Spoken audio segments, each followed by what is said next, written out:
this is a tune that I've always known as the Ballintore Fancy, but I'm not sure if that's the correct title.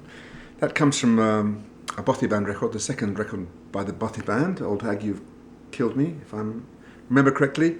And it was a medley of two tunes, and that was the second one. So I don't know if the Ballintore Fancy should be the correct title for the first or the second. Now, curiously enough, what kind of piece is it? Is it a hornpipe? Is it a slow reel? What is it? Strangely enough, the answer comes in this book here, Kjolrink and a Heron, Volume 2 by Brendan Brannock. And if you have this book, you turn to number 66, you will see this piece here in 12/8. And it's called John Fleming's Jig, and it is exactly this tune. So this is the tune that started life as what's known as a single jig, and very often these pieces seem to morph into something sounding more like a hornpipe. Or we can just refer to it as a piece, because we're not likely to be playing this for dancing. So here it is anyway. It's a lovely piece. It's kind of hypnotic. It goes round in a circle rather beautifully. So the first part is definitely in G.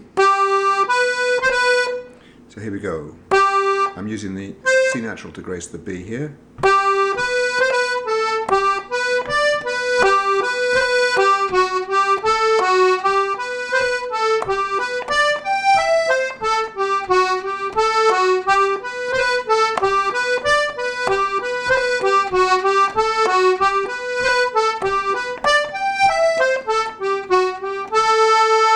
Couple of points.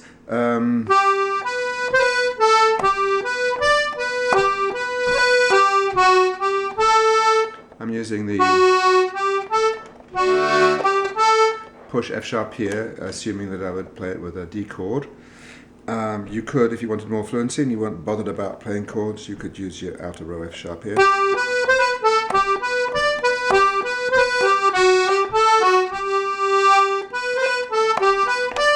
The other thing of note in this passage is this little descending phrase, which is quite tricky to get the hang of it, and it crops up in a surprising number of tunes in G.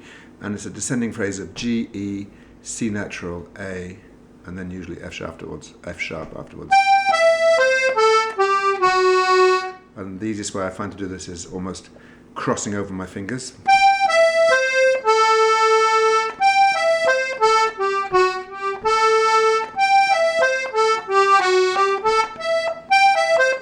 It's worth practicing.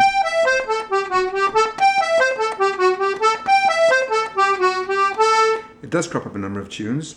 One obvious example that I can think of is the real Miss Thornton, which is usually played at a fair old clip. And if you haven't got this little phrase under control, you're going to have trouble with that tune. So it's well worth practicing. I came across it in another tune just the other day, but I can't remember quite what it was just now.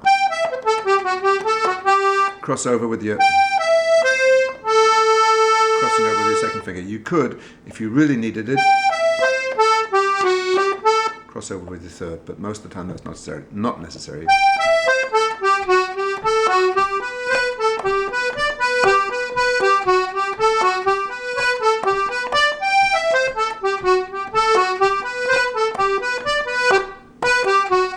Little variation, instead of playing just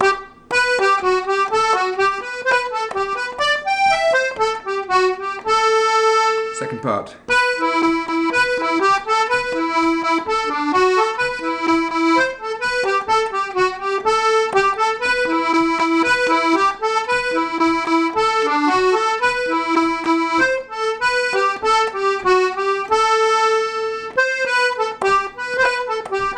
So, I'm playing the three E's here with alternating fingers.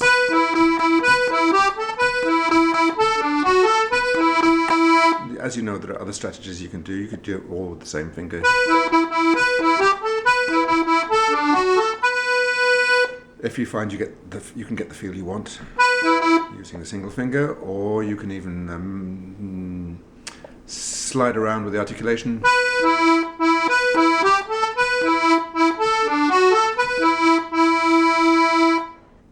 Like that, or you could do a grace note in there. either using finger swapping like that, or perhaps that'd be more conventional. I tend to use more fingers. 3 fingers are better than 2. Personal taste, of course. You could also play a treble, triplet.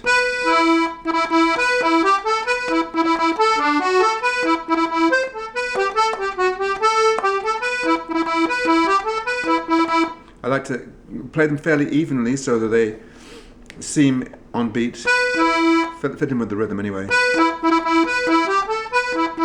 rather than cramming them up too much, which I don't think works at all.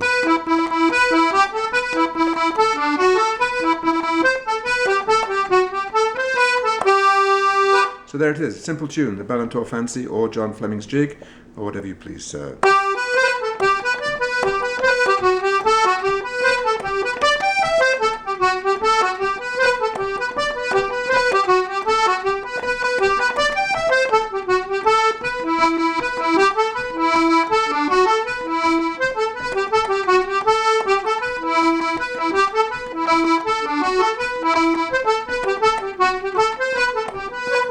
Etc., etc. It's quite hypnotic. You'll find that you don't want to stop playing it once you get started.